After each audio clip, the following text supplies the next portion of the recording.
fighting to chew bacon fast. We're expecting you and love, Iowa bacon love.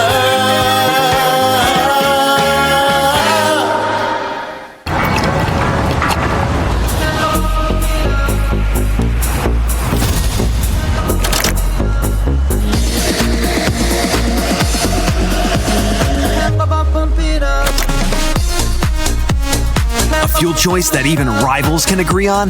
Now that's worth the hype. Cheaper, cleaner, and homegrown. Pump it up with unleaded 88.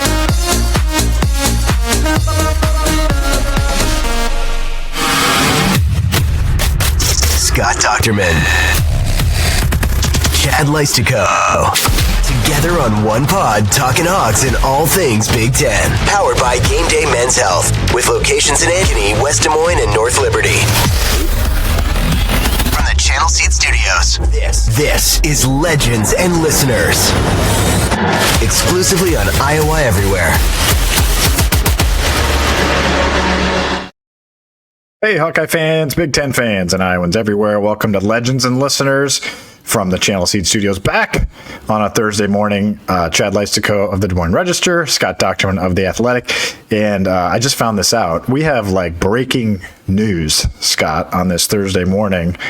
This is pretty big. I feel lucky that this happens to be the case, but we, Chad and Scott, are introducing the 1,000th episode in the Iowa Everywhere catalog. Number 1,000 on the nose. Couldn't think of a better person to do this show with, Scott. Congrats. We did it. We did it. I'm surprised that they allowed us to be the ones to do it. I know. I figured this would be on the CW or especially Murph and Andy, but for us, I feel special. This is something I wasn't prepared for. I know. It's episode 87. I kind of keep that count of Legends and Listeners, but 1,000 on Iowa Everywhere. Happy to be part of the network here. Scott, it's a busy week. We're back on our Thursday after a couple of emergency type of shows. We had the dismissal of Fran McCaffrey show. I think that was on a Monday. And then we had the Ben McCollum introductory press conference episode, which I kept saying Wednesday during the show, but it was actually on a Tuesday. When we did it, just felt like a Wednesday. Yeah. But now we're back on a Thursday, Scott. A lot to talk about. We've got some women's basketball portal activity planned, a little spring football maybe, another year without a Big Ten title. We'll have to talk about that in men's basketball. But first, the Ben McCollum era marches on. Scott, what stands out to you? The roster's starting to build, the coaching staff starting to build. Where do you want to start? Well, I guess right now you're starting to see a semblance of a roster, and you're starting to also see a semblance of a staff, and not much has changed. I mean, he's bringing over players that he coached at Drake, and he's bringing over coaches that he coached with at Drake. So I think it's not anything too surprising, but the foundation is being laid here, Chad. And I guess, first of all, we haven't really talked much other than just kind of floating it out there about Bennett Sturts. And, obviously Tyler. Good place to start. Let's start with him. Obviously, Tyler talked to him last week, and other people have too, and he said he was coming. And then but you kind of have to wait for it to become Twitter official and social media official before it becomes official, right? And in this case, Bennett Sturts, the number 2 player overall and pretty much consensus-wise in the transfer portal, will be heading over and wearing Iowa black and gold this year. Chad, what do you think, based on what you know of him, what do you think he brings this program, and how do you think he can make an impact on day one? Well, let's just start with the words of Ben McCollum, his coach. Says he believes he might be the top point guard in the country. If not top, then he's 2 or 3. That's saying something. A plug to the CW pod, which you mentioned. Mr. McCollum was on that. I believe it came out Tuesday. I listened to the whole thing. He talked about Bennett loving college. Now he said he's going to test the NBA waters, but to me, it's the type of thing where he's already said like his intent is to stay at Iowa. So he's just going to get some feedback, and he thinks. I mean, Ben McCollum thinks he can be a top 20 NBA pick, and I don't take a comment like that lightly. I don't think a coach would. I mean, we've heard Fran say some, maybe some over the top things, but McCollum does not seem to be that type. Necessarily, just to say it. So, I mean, we saw it. I mean, we got to see a glimpse in the NCAA tournament how he controlled the game against Missouri. That is what you want from an elite point guard, Scott. And so, yeah, it's. I think almost people have started to take that a little bit for granted. Like when they're like, oh, this roster is just a bunch of Drake. Well, you just got like one of the best point guards in the country. I mean, I'm not going to go out there and say, in my eyes, he is, but he looks darn good to me. And if McCollum is saying he's in the top 2 or 3 in the country, and I think we talked about this, Jeff Goodman saying he could be a preseason first-team All-American. I mean, that's if you just insert any name, you would be over the moon excited. So I would think Iowa fans at least should be just really hopeful about this addition. For sure. He is an elite point guard. Number one, I'll give Braden Smith, and he's coming back. So, at Purdue. Okay, second team. Let's do second team. So I think he'd be second team Big Ten point guard. No. But that being said, he's the number 2 player right now in the portal. He's coming to Iowa. Let's strip away who his background and who he played for. Iowa is getting the number 2 player in the portal. Wow. Big deal when you get a new coach. What if Nico Medved got it? What if somebody else got that? What if Brad Stevens came to Iowa and got the number 2 player in the portal to commit within a couple of days? People will be really excited. You should be excited about this. I mean, guy played averaged 39 and a half minutes a game last year. That's incredible. Missouri Valley Conference Player of the Year. Dictated the game, I would say, a lot like a dual threat quarterback. Just did everything for this team, and he did it in such an efficient way. It's like, completing 70% of your passes and running for 5 yards a carry. I mean, just an amazing type of performance I thought he had for Drake. I'm anxious to see how that translates to the next level, and I don't think that's going to be all on him. He's going to have teammates that can elevate his game. Now, 2 Drake players said that they're coming too, and and looking at Cam, you're gonna it's Manuel. Cam Manuel. Okay, yep. I don't want to blow it up, but yep. Cam, 7 rebounds a game. 7 points a game, 5 rebounds a game. I think he's an important player for Iowa. Can he take the next step and be that type of a player in the Big Ten? We'll see. And then, Cale Combs didn't have much of a resume this year. I think it was his first full year, seeing action. And I think that's, I don't know what that entails. He's a lefty. He's a lefty. He's a depth piece. Like he looks pretty athletic, a good ball handler. I mean, it's just a depth piece. Okay. But yeah, I think Manuel's a really nice ad. I mean, I was really impressed with him from what I saw in the NCAA tournament. And he's got 2 years left. Right. And 6'8". Yeah. And there's a couple more that'll probably be coming too. Tavian Banks. I played against him in high school. Yeah. A little different, a little younger, but no. There's an expectation that he's going to be coming to Iowa. And then Isaiah Howard, it sounds like, has a chance as well. Those were all really good players in the Valley. And I think they can all be very good players in the Big Ten too. But as we know, Chad, this league is not just any league, and you're playing 20 games in it. Every single night you're playing elite competition, playing NBA guys. You're playing roster depth that includes top 100 guys every single year. Sturts can play at any level. And I think Manuel and Banks could probably play at about any level. I don't know about the others. Can they be just depth pieces? Are they rotational pieces, or are they stars? That remains to be seen. But I like the foundation that he's building, and starting with Bennett Sturts. That's the most important piece. Well, and you also look at So I don't know if you count Bennett Sturts as the first building block, or if you count Cooper Koch as the first building block of the McCollum era, because Sturts was pretty much a foregone conclusion. He told others he was coming, but Cooper Koch, I guess, was the first to put out, hey, I'm going to be on the Iowa roster next year.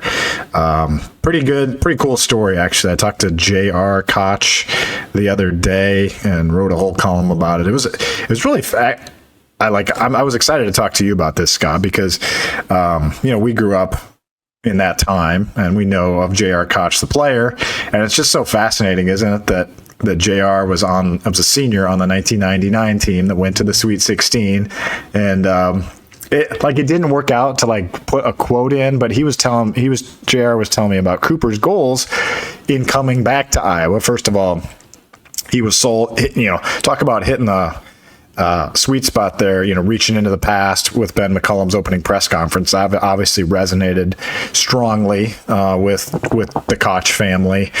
And anyway, he was just telling me, Cooper's always had these goals, blah, blah, blah, blah, blah. And one of them was to take Iowa to a Sweet 16. And again, that's not saying that's his ultimate goal, but it's just on the list, hey, I want to get Iowa back to the Sweet 16 again. And how cool is that to maybe, not that he's there or anything, but to maybe be a part of rewriting Iowa basketball history that his father still is a part of. And I'm sure would love to not be a part of that anymore. The last Hawkeye team to make a Sweet 16.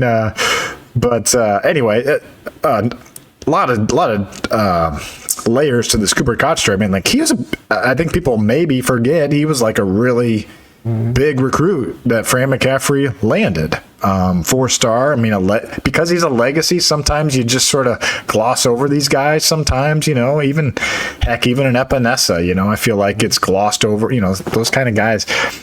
But Cooper Koch was a big time recruit. Had the collapsed lung issue this past year that his father kind of walked through with me, and how difficult that was. Ended up at the Mayo Clinic at one point, trying to sort it out. And hey, I give credit to Fran McCaffrey too. McCaffrey's always been a player's coach.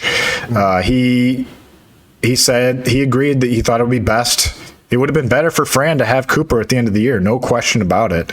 But he looked at the player first, Scott, and hey, you can't full go. Let's shut it down. Get the medical red shirt. So thanks to Fran McCaffrey, Cooper Koch has 4 years left at Iowa as well. Yeah, I mean, there's a lot we have said and will continue to say if we need to about Fran and the challenges there, but he did a lot of positives too. And recruiting Cooper Koch wasn't easy, and he was able to do that the first time. And it was the smart decision for him as a human being to not rush his way back in, especially after Owen Freeman, had his finger, issue and it caused him to sit out the rest of the season. I think in some ways that with Cooper coming back, I mean, Ben McCollum must have sold him that he could be a real building block. And I think athletically he's there. I think he is. It got potential to be a really important piece on a Big Ten roster. Mm-hmm. And so him being healthy, him being a part of it from the ground floor, I think is really important. And it's just going to be now about how do you build around these guys, mm-hmm. and who's coming back, who's not coming back. I mean, it sounds just from what we've read, I can't confirm it or anything, but something about Bryce Sanford, apparently he's looking at Nebraska, and I don't know about Josh Dix right now, but it would be nice if they could get one or both of them. It also, you've got to look around too, because these things happen so fast when you got more than 1,000 players in the portal already, and we're not even to the Final Four yet. So they're very active, and it's going to take a lot, but I mean, until it's a done deal, not having Dix back, and you probably know this and I don't because I was stuck doing something else, but a backcourt of Bennett Sturts and Josh Dix goes a long way, because they could be the best in the Big Ten, and thus one of the best in the country if that combination comes back. But again, I'm talking here, and you probably, and I'm going to throw rain on this parade and ruin what I just said. Yeah, one of the dangers, as most of you know, we record these shows unless we're doing it live. We record them on Wednesday, so we're recording this Wednesday early evening. And to this point, neither Price Sanford nor Josh Dix has made a declaration. I don't expect either to be a Hawkeye at this point, but you just, again, not going to close the door and lock it, throw away the key completely in this breath. But if one of them somehow did end up a Hawkeye, I'm not going to count on it. I don't think it'll happen, but I know they've tried. They've tried with both. And we publicly and privately, they've there we go. I muted myself again. I'm on this. I got to stop it. So we'll see. But the portal's open, Scott, till April 22nd. So a lot of time. It feels like let's get moving here, but as you said, the season's still going on. There's a lot to sift through. There are a couple other pieces on the Iowa roster that people have asked about, and that includes Seydou Traore, who has not entered the portal, and Isaiah Johnson-Arigu, the mid-season transfer from Miami of Florida. Neither one has entered the transfer portal, and but their futures are kind of unknown. I would classify them as weighing their options. Mm-hmm. I would say both sides maybe are weighing their, and I know people get frustrated at that. They're not in the portal, so they're Hawkeyes, right? Well, right now McCollum is sorting out they got to figure out what they're going to pay guys. You can't just say, okay, unless they're going to accept a low ball thing. You can't just line it up right this second. So I would say weighing their options. I don't want to promise that either one's coming back, and I don't want to promise either one's going in the portal at this point. It's complicated. There's so much, I don't think people have quite grasped the NIL era, and we haven't been through coaching searches and roster overhauls before, Scott, in any of the sports we cover. The women's basketball retained everybody, and it's just not something that the Iowa fan base is super familiar with. But to me, there's 4 confirmed guys on the roster next year at this particular point. I would say this would be me speculating, Scott. I would say of the guys that haven't gone in the portal, that Carter Kingsbury would be the most likely to stick around, number one. Mm-hmm. The rosters expand to 15, but they're all scholarship now. And Carter was kind of linked to, or he was on scholarship this past year. He got elevated to that scholarship level. So, is Carter Kingsbury going to go in the portal and command a bunch of money somewhere else? Nah, maybe not. But you got a coach that cherishes the past, probably would welcome to have a guy like Carter Kingsbury on the team. I'm sure he rooted for Chris Kingsbury as a kid. I'm not saying he's definitely coming back, but that would be one where I would say makes sense. You got 15 roster spots. The other guys, I think it's just it's going to depend on mutual fits there. Yeah, it's tricky. It is. And that's the thing that is challenging for everybody who hasn't been a part of this. At Iowa State, they were a part of it a little bit, but that was coming out of the COVID year. But last year, Iowa got lucky in women's basketball that they had an inside candidate. They wanted to elevate, and she did a great job. And Jan Jensen, they kept everybody. So that one was rare. Let's put it that way. That really doesn't happen very often. In fact, that might be one situation out of 100. But I think with this, this is what happens. You look around at similar programs. Minnesota, same thing. Indiana lost every scholarship player and are building the pieces back under Darren DeVries. Maryland is going through it right now. Buzz Williams just landed the job there, but they lost a lot of people to the portal. Now they can bring them back. You can bring anybody back. They enter, just because they enter the portal doesn't mean they can't withdraw.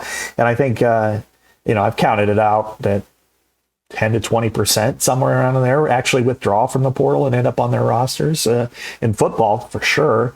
And a lot of that is, hey, coach, my coach who recruited me is gone. I don't know what's next. I'm going to make sure that I take control of my situation. And then the new coach comes in and then discusses it with you and maybe makes you feel wanted. And then that changes your whole mindset. Obviously Josh Dix has a huge market. So that's one that you would strike gold, but you probably have to pony up for that. But it's a new era, and it's something that this will be the precursor for when it happens in football at some point in the next 10 years. So, Kirk's 80. Yeah. Well, maybe. Maybe. You never know. No, philosophically, I want to talk about this philosophically with you, Scott, because one thing I haven't heard McCollum talk about a lot, and is, and I don't think he would be wise to even give this away, but if you're coming into this situation, do you pay a lot for 5 or 6 guys and kind of go, all right, those 7 or 8, maybe you don't even fill the 15. Like, how would you at Iowa, Scott, how would you kind of approach roster building? Let's say you've got $4.5 million, okay, total between rev share and NIL. All right. I think that's a fair number. How do you build it? Do you give 1.5 to Josh Dix? Do you give same to Bennett Sturts and go from there? Or do you go, who knows what Sturts is going to get, but I don't know. Or do you kind of go 300,000 here, 300,000 there, build it like that? It's I don't know. I don't know how you do it. I would make a standard that every single player on my roster gets at least $100,000. I would start there. Now, some players may go up from there. Some players may not. A lot of players would go up from there. But I think what you do is, for me, I believe in order to be a winning program in the Big Ten, an NCAA tournament team, you need 3 high-level players. And one's got to be somebody with the ball in their hands. You can mix and match however you want. You can have Zach 80 or Luka Garza, or you can have, whatever, Braden Smith or whomever, some sort of shooting guard, Ben Brust or something like that. But you got to have 3 that's able to kind of play off each other for you to be a contender in the Big Ten Conference. So I would probably put on the order of myself, 2/3 of my budget would be go to 3 players in that type of environment. Sure. And I would say, other than Sturts, out of the ones who are there, are all guys. I'm not saying you can lowball, but you're Cale Combs is, you're not going to have to, you shouldn't have to pay him very much. He's a Drake, and then if you're at Drake and you're coming here and you're not Bennett Sturts, then you should get a small amount. Next year might grow. It could grow. Mm-hmm. Yeah. But I think, let's say it's, you decide we're going to go with Bennett Sturts. We're going to go with Josh Dix, if you can get him back. Right. Which, again, is you rained on my parade there for trying to even think about it. I hope I'm wrong. I'm wrong. I don't think you're wrong, but and then I don't know. Let's see, Michigan State. A Trey Holloman, and Xavier Booker or something like that. Somebody you feel like has a chance to be in one of the first 3 teams of the All Big Ten team. And I think if you can get those 3 players and then fill in the gaps around you with foundational pieces, that is something that you can build on and be successful with. I look at, teams that before the NIL era sort of, but kind of did it differently that way, would be Indiana, that they would have a 5-star and they might have a second-year 5-star, and then they would have nobody around them that really could play the way that they needed them to play, and then they would be lost.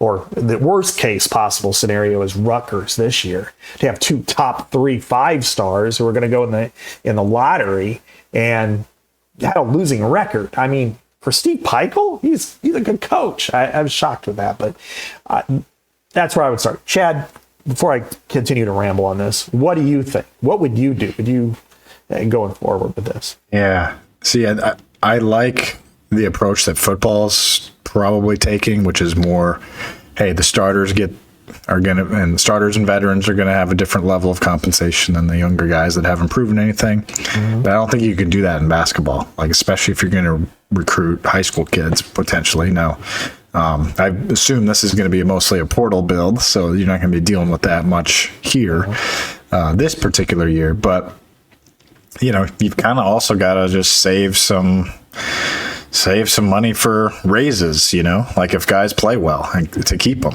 because it's not in the rev share era, like you are going to sort of have a cap. I mean, there is going to be a limit to what you can do.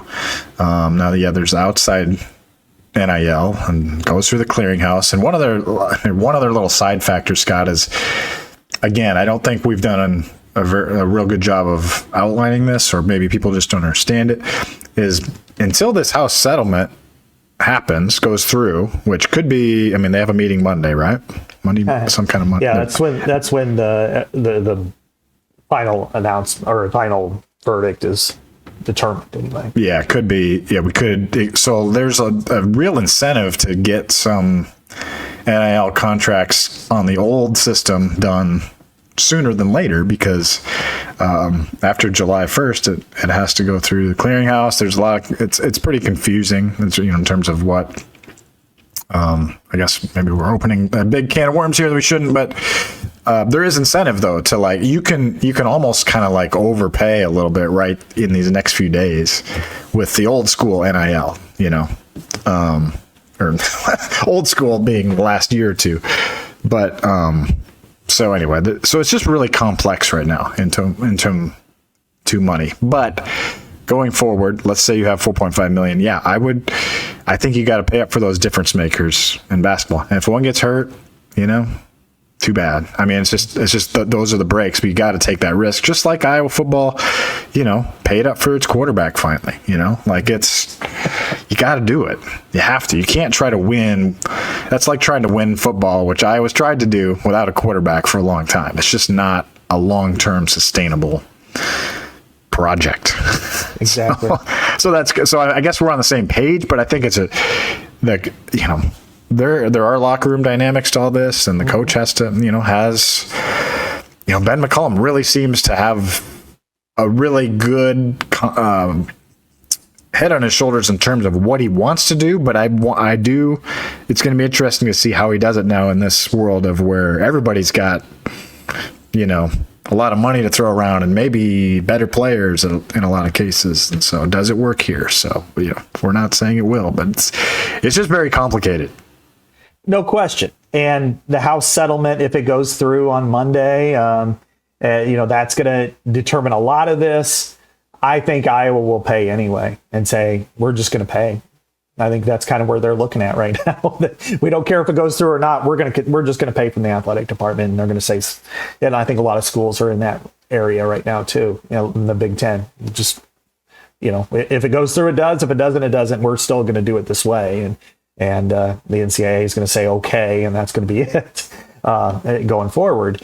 The clearinghouse is interesting to me because it sounds like a nice idea. I don't think it's going to work, but they can try, and then they'll get sued, and then they'll lose. Is probably my guess on that one.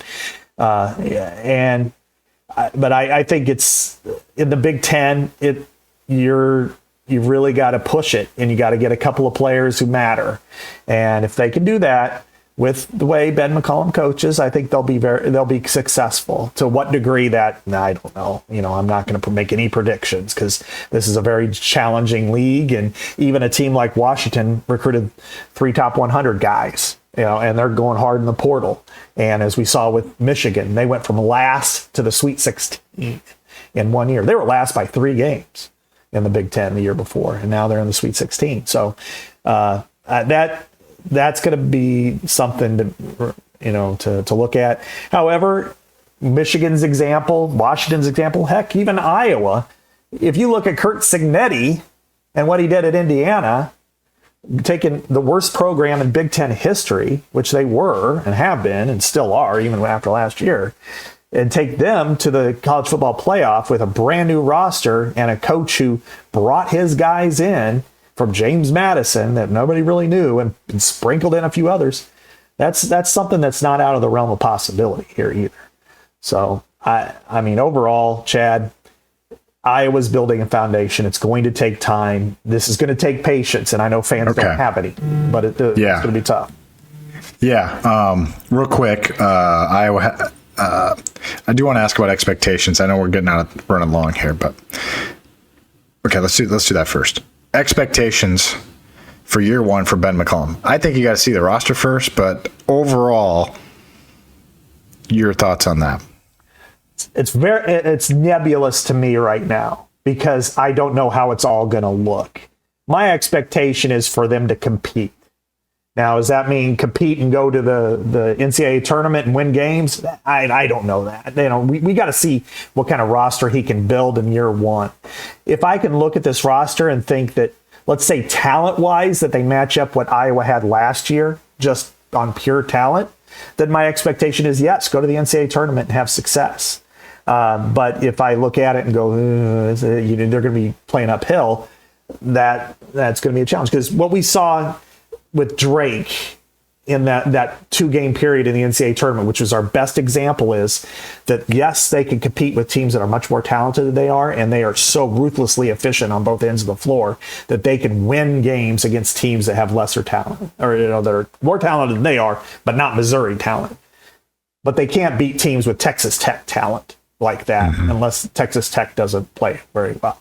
And I think in the Big Ten there are, they were a 3 seed, so there's not many teams that are better than them. But right. But you're looking at probably on the outset every year 4 to 5 teams will probably have more talent, and if they can have a Drake level performance in the Big Ten year in and day out, week in and week out, then I think that they can be 500 in the Big Ten. So I don't know. What do you think, Chad?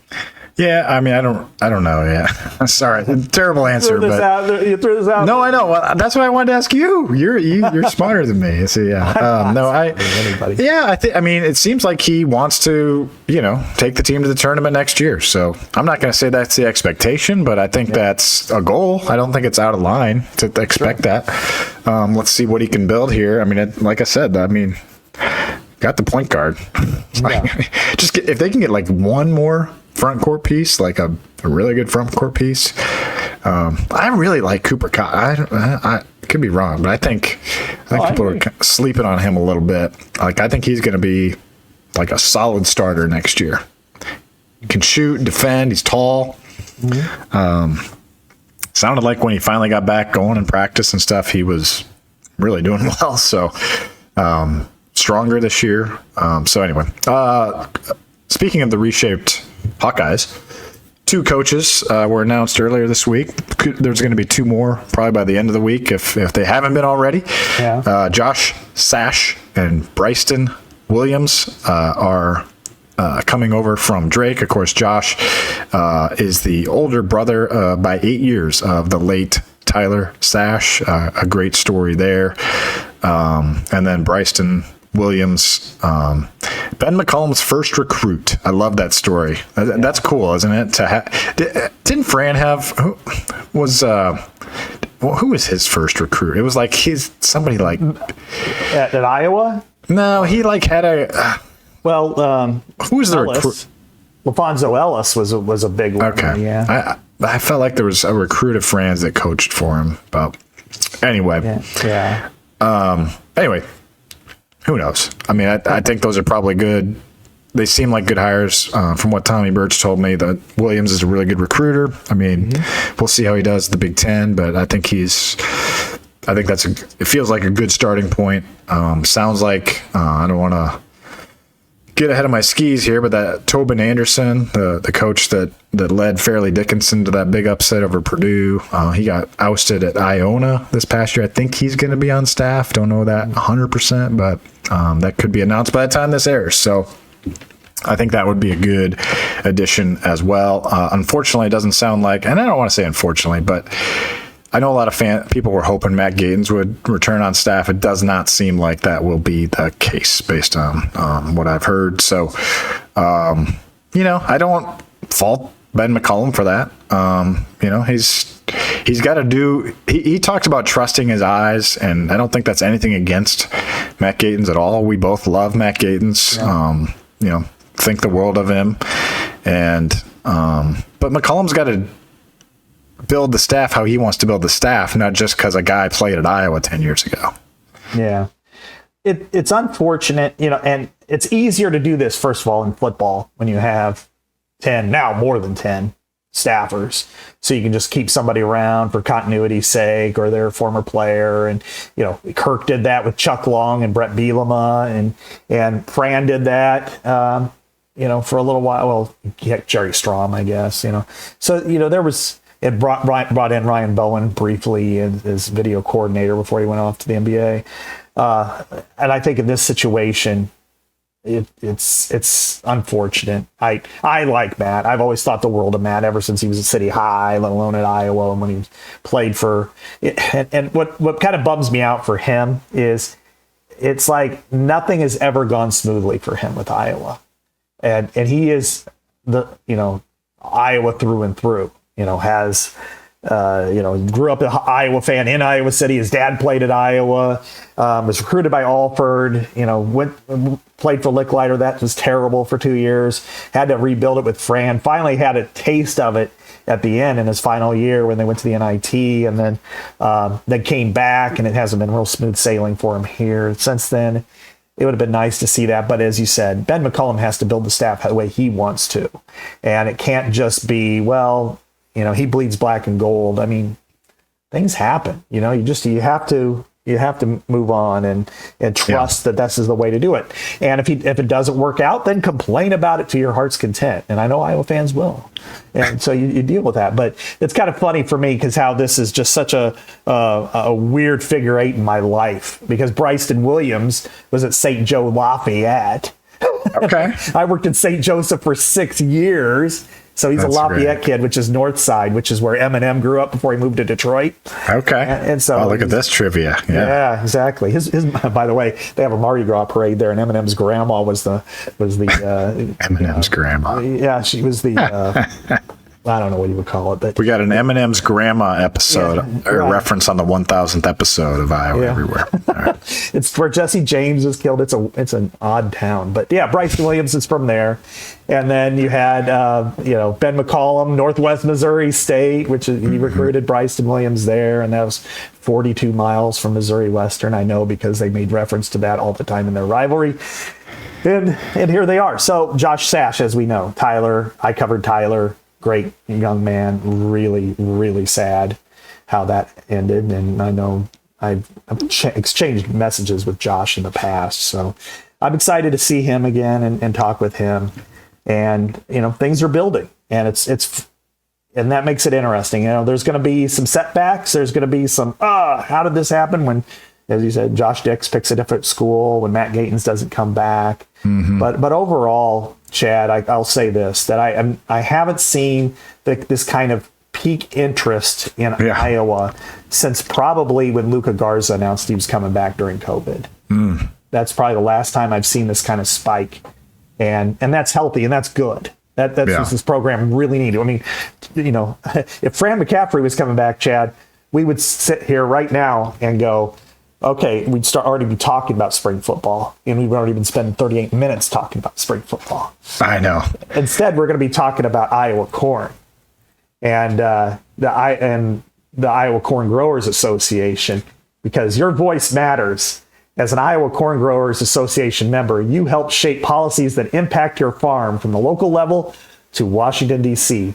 The ICGA fights for priorities set by farmers, including higher ethanol demand, expanded trade opportunities, and key tax credits. Be a part of the movement in shaping the future of Iowa agriculture. Sign up now at iowacorn.org/join. Let's move on to the women's basketball discussion here. Aaliyah Guyton was kind of the big news this week. She enters the transfer portal. Not surprising, I guess. I mean, I wasn't sure what would happen with her. They kept that under wraps pretty well. But we saw her dad kind of delete some tweets about getting into the portal like earlier in the year. It just felt like maybe there was something simmering there. Her performance did tail off, but again, I talked to her down in Norman, and she never was 100% this year. And Iowa, she gave Iowa good minutes for a strat. Iowa needed some good minutes in some of those early season, mid-season games after she came back from the ACL. but she never quite got to 100%. And so I think the next school that gets her could be getting a really good one. It's unfortunate because Iowa needs a point guard next year. With Lucy Olson departing, Jada Williams was in. Iowa, I would say, went a different direction. She ends up at Iowa State. And so now Iowa goes into the coming days, really not having any true point guards for next season. Addie Deal, of course, coming in from California, highly rated recruit. She can be a point guard, but do you want her to shoulder, starting point guard minutes right out of the gate? I'd have to, but I know they're going to be looking and continue to look for one in the portal. Your thoughts?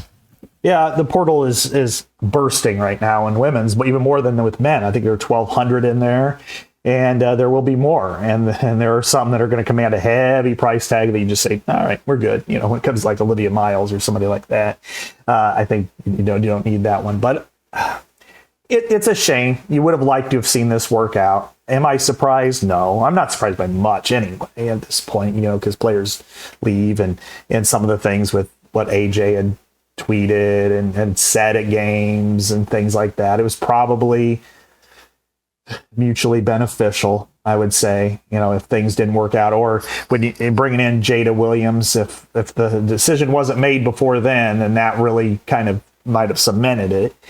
But Iowa still has a strong core coming back. It needs to supplement and coming in too, for that matter. I mean, as you mentioned, Addie Deal, Layla Hayes is going to be a really good post. I think she's going to be probably number 3, but rotating in. Journey Houston, I'm not sure if she's going to be available or not, but that'll remain to be seen. But you've got a shooting guard like McCabe, and you got Kylie Feuerbach coming back, and Hannah Stolke. Is she going to be a 4 or is she going to be a 5 again? Ava Hayden, Stremlo. You've got a lot of pieces there. This isn't now you're losing Lucy Olson, who is a difference maker. Absolutely one of the 20 best players in the country in my eyes. I think Sydney Falter, guts and glue, tough. Southside Sid, and that's going to be really tough to replace her as much on the floor as it is just in circles. And then, how do you replace a young talent like, Aaliyah Guyton, who's certainly capable of playing in the Big Ten, or a major conference. So you might be seeing her with regularity at some point. Mm-hmm. So, but Iowa has a brand, and Iowa is a name. And Iowa will get a point guard that should be help keep Iowa very competitive among the top teams in the country. Yeah, it's I see a lot of parallels between the women's team and football. Mm-hmm. They don't like to use the portal. The Lucy Olson thing ended up being perfect. Like, you couldn't have executed the portal better. Talk maybe the best portal addition of all time in Iowa sports history to this point, until Mark Gronowski beats her, right? So,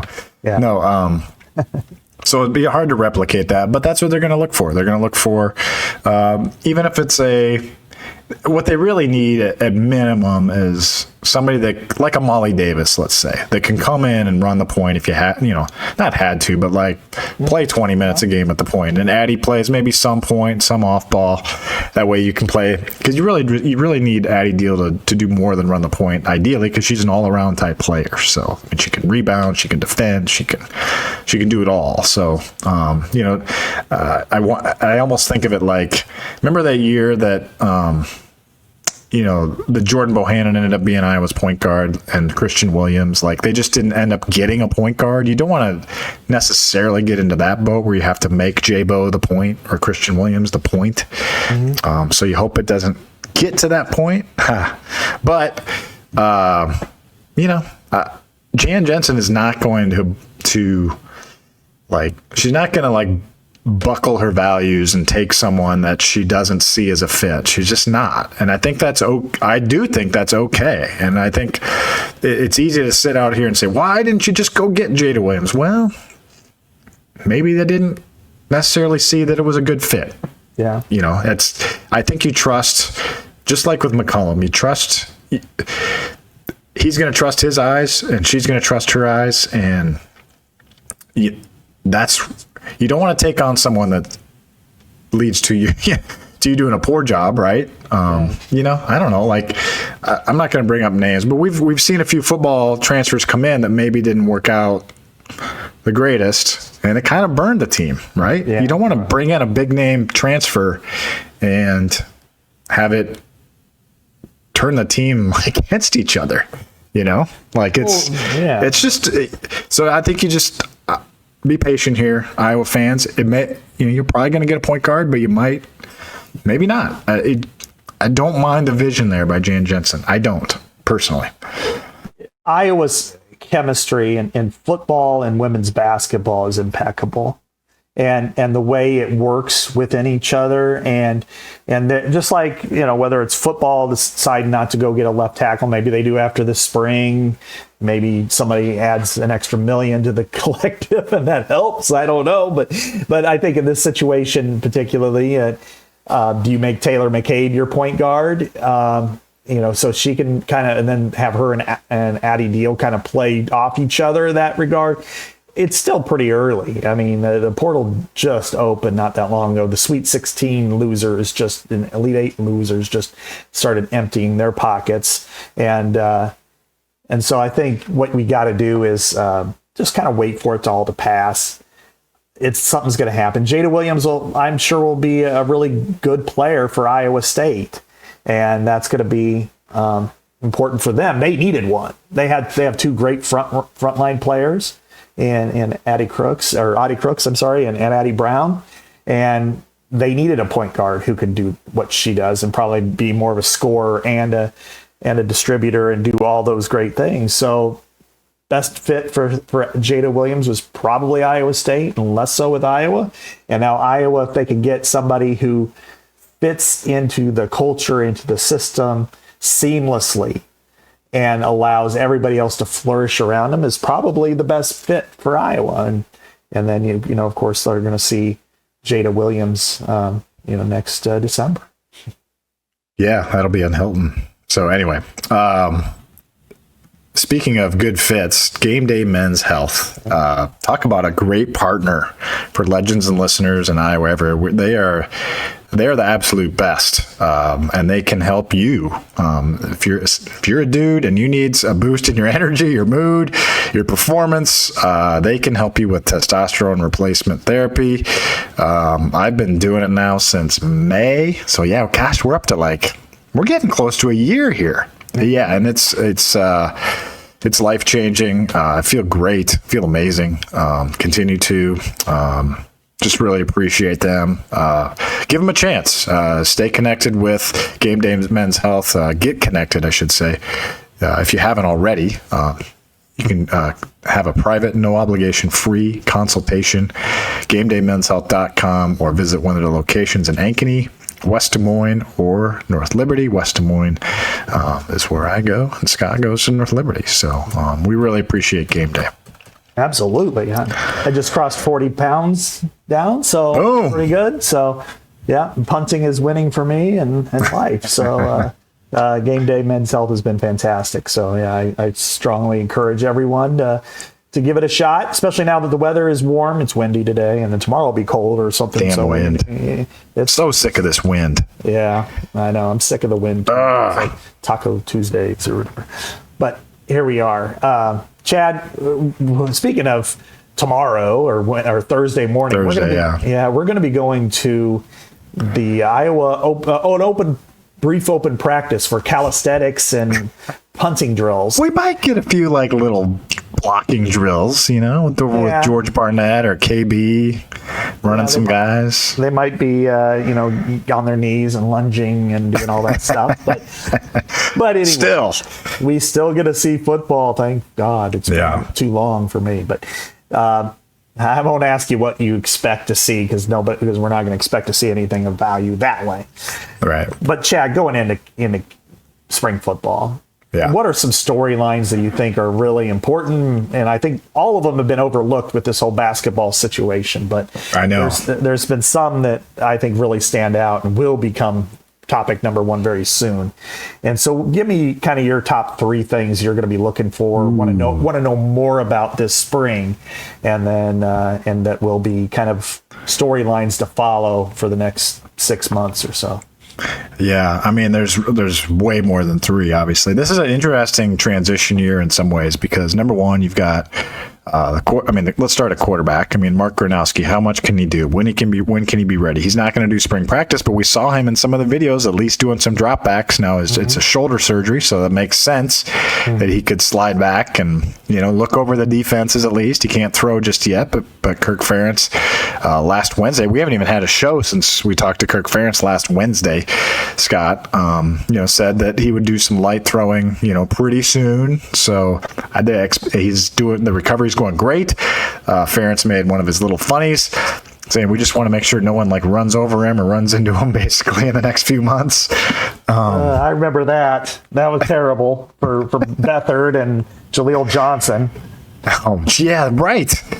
Was that in August when that happened? No, that was the day before the spring game or 2 days. Oh, okay. God. And that was a scare. That's probably what he's referring to. Yeah. Oh man, good old Ferentz. So obviously quarterback, how's Brendan, who's going to be the backup? I assume it's going to be Brendan Sullivan this coming year, but we want to see Hank Brown. We want to see Jimmy Sullivan. How's Jackson Stratton coming along? I'm really interested, Scott, though. Let's start here. Receiver. The receiver depth chart was crazy. Caden Weechin, second string. Jarrett Bowie, unlisted. The new transfer, Sam Phillips, also unlisted. And the depth chart doesn't mean anything. We know that. But that kind of gives you an idea of, how many options they're kind of sifting through. And this is the spring where Tim Lester and now Warren Ruggiero, they really want to get this passing game going. And so they've got to find some receivers soon, Scott. I don't think you can just we'll just take this competition into fall camp. They need to get some answers here soon so that there's so many guys at receiver right now. Seth Anderson's on the top line, right? Obviously, Reese Vanderzee, Jacob Gill. Vanderzee, we saw some of. I'm still very high on him. I'm excited to see this is his first spring. He was playing, he was in high school last summer, still doing high school stuff. So, and then, Jacob Gill's on the one line, but is that really your number one option this year? You kind of hope not, right? And that's no offense to him. You got Dayton Howard. You've got, did I mention Seth Anderson? Caden Weechin, can he be implemented? There's just a lot of names to sift through. And again, it was strange that Bowie wasn't on the depth chart as well. So, I count at least 8 guys. Well, I think he's out, isn't he? Isn't he that? That's why he's not on the depth chart? Oh, maybe. Yeah. Maybe. KJ Parker's on there as well. KJ Parker, yeah. He's listed. And then you have Terrence Smith coming in August or whatever, or in June. I look at it this way, that you've got now is year 2 of Tim Lester. He knows what he's looking for. He knows his talent, which last year it was just, you had quarterbacks that you knew you weren't going to use, and you're trying to put together some sort of offense without the quarterback being part of it, which was strange, but that's what the predicament they were in. What I think would be the best thing for Iowa is to see some level of separation. And I'm not saying from all, being able to go from 1 to 8 or 9 and be able to count them down. I want to see at least 2 take steps forward, and those are your number 1 and A and 1B. The rest of them can battle because you want them to be competing against each other. You want them when Mark Gronowski's back in June. You want him to be able to throw to these guys and see how that they adjust their routes. You want to see how they compete in fall camp and probably the first few weeks of the season, because when you're still getting into who's number 5, who's number 4, who's number 6, it's a competition that will last. But you want to see, Reese Vanderzee, can you take that step forward? Can you be our X? Can you be that guy who's going to play 3/4 of our snaps at X? Jacob Gill, can you take a step forward? you were the most reliable receiver last year. Were you just kind of by default, and you were a nice player that, wow, we've seen that with men's basketball in the early Fran era. It was like, oh, wow, that's a godsend. Well, yeah, it was just because he was the best of a shallow pool. And, could Seth Anderson stay healthy? Can he be the player that they really want him to be?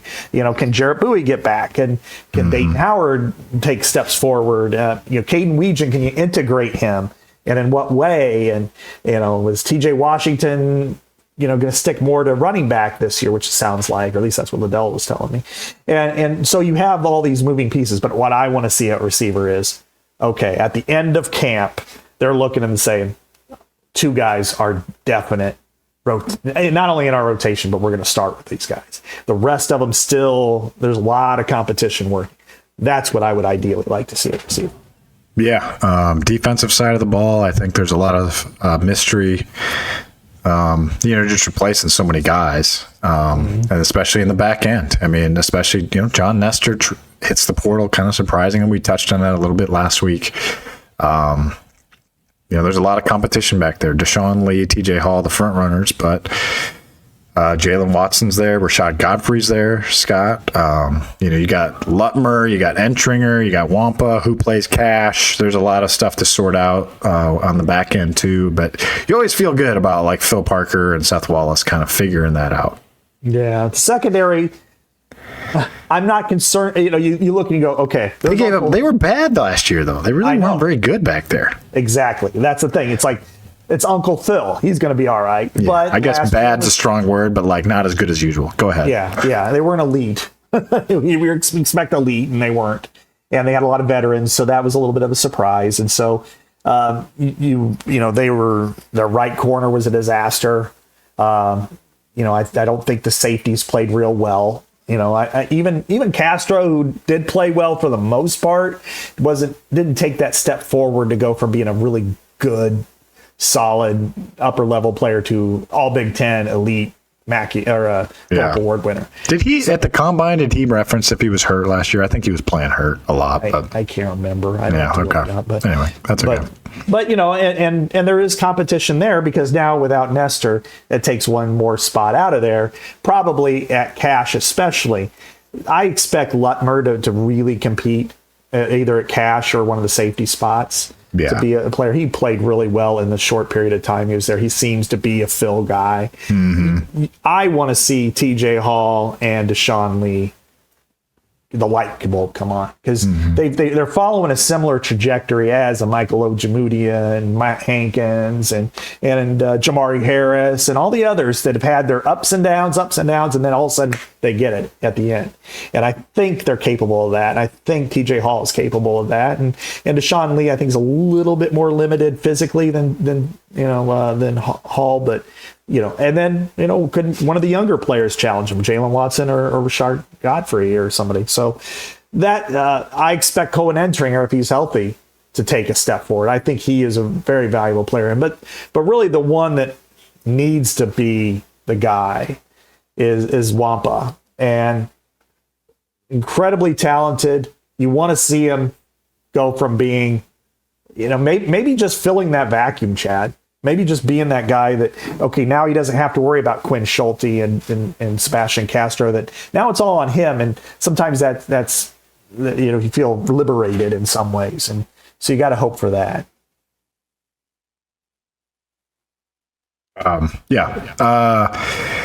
We'll see.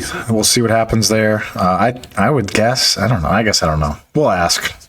Well, I would guess Entringer is probably your best bet at cash just because he's so athletic but Lutmer's a big guy too. Lutmer's very athletic. Yeah, he is too. I forgot about Seth was telling me last year at I think it was a media day. He had the best catch of all fall camp, receiver or defensive back. Yeah, was Zach Lutmer, and I was like, "Who's Zach Lutmer?" I mean, I knew who he was, but just little stuff like that. One of those little crumbs that turns into something. So yeah, I'm bullish on him. Yeah. And I did like what he did last year in the limited action out. I felt like they felt good with that. One last thing before I got to go here actually in a minute, but we want to talk about the men's Final Four a little bit. Big Ten shutout from a national title again, Scott. How big a deal is that? Still haven't had one since Michigan State in 2000, and Iowa, or the Big Ten had 18 shots at it this year. 18 teams now. Yeah. Not even to get to the Final Four. I mean, wasn't really expected this year necessarily, but man, that drought just kind of keeps building year by year. I think it's a big deal in holistic terms. I mean, this is the most, richest conference and with the most outsized impact of any others. But I think what you got to look at, and I wrote this for Thursday, is that there we go. It maxed out its potential this year. Every team but one lost to a team that had a better Ken Pom efficiency ranking, had a better net. Wisconsin was the only one who didn't. They lost to BYU. So I thought that they really, nobody like Michigan State got upset in the first round. But where you look at, Chad, to me, the most important factor is recruiting. And that's where the Big Ten really stinks in men's basketball. From 2009 through 2023 classes, 15 years, they've had 7 top 10 players and only 1 was a guard. You're not going to win a national title if you don't have elite talent in your backcourt. It's just not going to happen. This year they had 2 All-Americans. Braden Smith, who was a 3-star, 200 and change recruit that's played himself into an elite talent. That is development. That's awesome for Matt Painter. And then the other one is in Tanji from Wisconsin. Started out at Colorado State as a no-star. Those are great stories. Those are Iowa football-esque stories. But what you need to get is the number 5 player in the country to go lead your offense and score points. Because you look at Michigan State, Chad, they had everything they wanted except for one thing, a go-to scorer. If they had that, they'd be playing this weekend. And they might win it, or they'd at least be very competitive winning it. Until the Big Ten can do that, this bleat will go on and on and on. It is crazy that it hasn't happened. I mean, had chances too. Let's go. Indiana in 2002, and I was against Maryland, but we can't count that. Illinois in 2005. Yep. Ohio State in 2007. Michigan State in 2009. Michigan in 2013. Wisconsin in 2015. Michigan in 2018. I think that's and Purdue last year. So there's been a lot of. I mean, they're 0-8. Yeah. Yeah. So I wrote a story about that. Yeah. March. I called it March Sadness, and I talked to a bunch of people about this. Came out before the NCAA tournament, and guard play, athletic ability. You look at Kansas, you look at Kentucky, you look at Duke, you look at all those teams, and then you look at next year. In the top 25 recruits, Houston has 3, Duke has 4. You're not beating those teams if you don't have elite level competition. So there was only 2 out of those teams, though, Chad, that you said that lost the 8 championship games that really had a chance, though. That was Illinois in 2005 and Wisconsin in 2015. The rest of them were cannon fodder, frankly. Yeah. Well, maybe Bennett Sturts will fix it all next year. Maybe. Greatest story we've ever written. That would be, pretty crazy. We've seen it before with an Iowa point guard. Almost get there anyway. But anyway, great show, Scott. Thanks to our listeners. Appreciate you. We'll talk to you next Thursday here on the Iowa Everywhere Network.